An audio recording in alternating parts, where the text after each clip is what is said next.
네, 안녕하세요. 자, 오늘은 6월 모의고사에 대해서 좀 얘기를 해보려고 하는데요. 지금 이거 찍고 있는 시점이 살짝 좀 늦긴 했는데 육모 해설을 너무 많이 여러 지점에서 하다 보니까 조금 늦어졌습니다.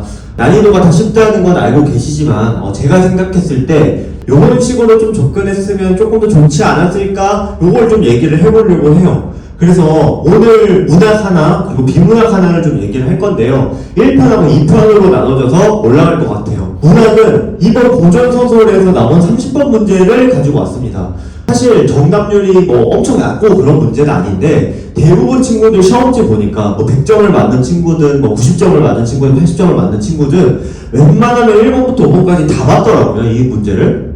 이거 정답이 2번 선지잖아요. 우리 다 알고 있어요. 이거 2번 선지가 정답인 이유가 인간 세계와 초월적 세계 사이가 아니라 초월적 세계만의 문제잖아요. 그래서 이제 친구들한테 물어보니까, 학생들한테 물어보니까 선생님 이거 약간 너무 쪼잔한 거 아니에요? 너무 디테일한 거를 물어봤고 거기 있는 말이 초월적 문제의 문제를 대신 해결하려고 한다 이런 말도 보기 그대로 있으니까 이걸 물어보는지 몰랐어요 하는 경우가 되게 많았습니다. 뭐라고 답변했냐면 이 문제는 필연적으로 여기를 물어볼 수밖에 없었다. 이게 디테일하고 쪼잔한 게 아니라 이 문제의 특성상 기출에서 지금까지 최근 기출에서 전부 다 이 지점을 물어볼 수밖에 없었던 이유가 있다. 그래서 저는 이 문제를 필연적으로 이 부분에서 확신을 가지고 답을 찍었어야 됐다라고 봅니다. 오늘 그 얘기를 해볼 건데요. 일단 보기를 좀 보면 보기도 다양한 유형이 있는데 고전소설에서 이 보기는 모티프를 설명하는 보기입니다. 모티프라는 게 뭐냐면 고전소설 같은 경우에는 주제가 엄청 많지 않죠. 엄청 한정돼 있잖아요. 영웅소설, 애정소설 별로 없는데 주제가 겹치면 그 주제를 전달하고자 하는 구조도 많이 겹칠 거 아니에요. 그래서 그 특정한 내용을 전달시키는 구조 자체를 이제 모티프라고 많이 얘기를 하는데요. 이거는 보시면 알겠지만 이 지문이 어떤 식으로 흘러가는 구조인지를 보기에서 서술을 해주고 있습니다. 근데 이런 보기를 여러분들 처음 보는 거 아니죠? 기출에서 많이 봤죠? 그럼 한번 같이 봐볼게요.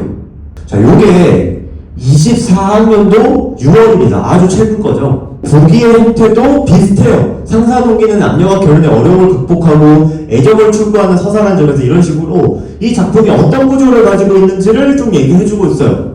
이 문제에서 몇 번을 봐야 되냐면 이 문제에서 5번 선지를 볼 거예요. 여러분들 잠깐 멈춰보시고 이 5번 선지랑 보기를 한번 비교해보세요. 여러분들이 했다라고 생각하고 제가 해볼게요. 여기서 보면 사회적 간섭 안에서 갈등을 갖는다라고 했는데 이게 보기 그대로 나와있죠. 보기에서 여기서 사회적 간섭으로 인한 갈등이라는 말은 있어요. 근데 여러분들 봤을 때 여기서도 사회적 간섭 안에 갈등이라고 나와있는데 현실적인 애정 성취 방법을 찾는 이라는 말은 보기에 없는 말이에요. 즉 추가된 정보죠. 지금 선지의 구성이 어떻게 되어 있죠? 보기에 있는 단어, 보기에 있는 표현에 보기에 없는 추가 정보를 주고 있습니다. 여러분 이거 기억하세요. 지금 같은 보기의 유형에서 똑같은 핀트의 선지가 나왔어요. 지금 얘도 정답 선지였습니다. 이 친구는 지문으로 가서 찾아보면 현실적인 애정 방법을 찾는 내적 같은 이게 없어요. 지문에 없는 내용이에요. 이게 24학년도 6월이었습니다. 그 다음 바로 이어서 24학년도 9월을 볼게요. 여기서는 몇 번 선지를 볼 거냐면 여기서는 여러분들 잠깐 멈춰보시고 3번 선지랑 보기를 한번 비교해보세요. 잠깐 멈춰서서 여러분들이 했다라고 가정하고 제가 봐볼게요. 부모를 잘 섬기는 인물이라는 표현은 보기에 있습니다. 보기에 여기에 수경 부부를 천상에 간 뒤에도 부모를 잘 섬기려는 모습 이런 표현이 똑같이 있죠. 그러면 우리는 보기가 절대적이니까 그것대로 해석을 해야 되는데 보기 그대로 나와 있어요. 근데 여기 앞에 승천을 망설이는 모습이라는 표현이 보기에 없죠. 즉 얘도 지금 스택스러워죠. 보기에 있는 표현에 추가 정보를 박아 넣었죠. 그리고 얘도 정답 선지였습니다. 바로 이어서 24학년도 수능입니다. 6구수를 한꺼번에 보는 거예요. 지금 어떤 특정 몇 년도에만 적용돼 이게 아니라 연속해서 보여주고 있습니다. 얘도 같은 보기의 구조를 띄고 있고요. 얘는 몇 번을 볼 거냐면 5번 선지를 볼 겁니다. 5번 선지랑 보기를 비교해보세요. 비교를 하셨다고 하면 여기서 초월적 능력이라는 말도 있고요. 주인공과 적대자가 겨룬다라는 표현도 보기 있습니다. 근데 자신의 계획도로라는 표현이 없죠. 즉 얘도 마찬가지로 보기 플러스 추가 정보를 줬고 얘가 정답선지였거든요. 우리 6평에 다시 30번 문제를 봅시다. 정답선지가 2번이었죠. 초월적 세계의 문제를 대신 해결하려 하면 보기에 있어요. 근데 인간 세계와 초월적 세계 사이에 생긴 문제는 추가 정보입니다. 그러면 우리가 지금까지 봤던 기출에서는 이 추가 정보가 있는 선지가 정답 선지였잖아요. 이 문제는 난이도 조절을 어떤 식으로 하냐면 이 추가 정보를 주는 선지를 2개 정도를 만들어요. 정답 선지랑 정답이 아닌 선지. 그래서 보기에 도움을 받지 말고 지구에 가서 직접 하나 너가 찾아봐.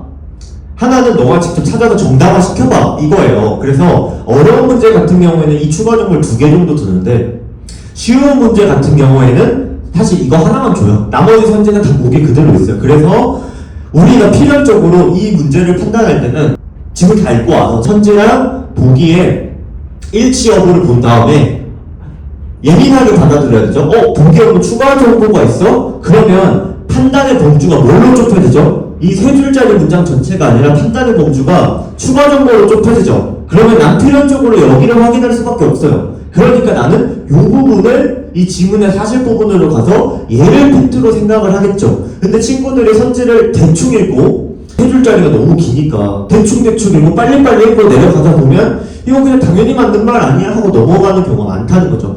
이 지문 같은 경우는 쉬웠기 때문에 그냥 지문 잘 이해되잖아요. 그렇기 때문에 당연히 이게 아니지 할 수 있는데 여러분들이 어려운 고전서들 지문 이해 하나도 안 되는 것에서 이런 거 디테일한 거 딱 하나 물어봤을 때 판단을 못 해버리죠. 그러니까 이 문제의 틀, 이 체계를 기출을 통해서 학습을 하고 있었냐 안 하고 있었냐에 따라서 정말 정해진 체계대로 기계적으로 풀어낼 수 있는가, 확신을 가지고 풀어낼 수 있는가랑 그냥 지문 읽고 와서 풀지 이거랑 좀 다를 것 같아요. 그래서 문학에서 오늘 짧게 요 정도 얘기를 좀 하고 넘어가려고 합니다. 문학에서 굉장히 여러 가지 요소들이 많이 나왔어요. 여러분들 이제 너무 쉬워가지고 이제 그냥 넘어가겠지만 기출에서 굉장히 많이 나오는 소재들이 고유의 난이도 조절 방식이 많이 사용됐는데요. 제가 또 기회가 되면 그런 것들도 정리해서 한번 얘기해보는 시간 갖도록 하겠습니다. 여기까지 문학을 하도록 하겠습니다.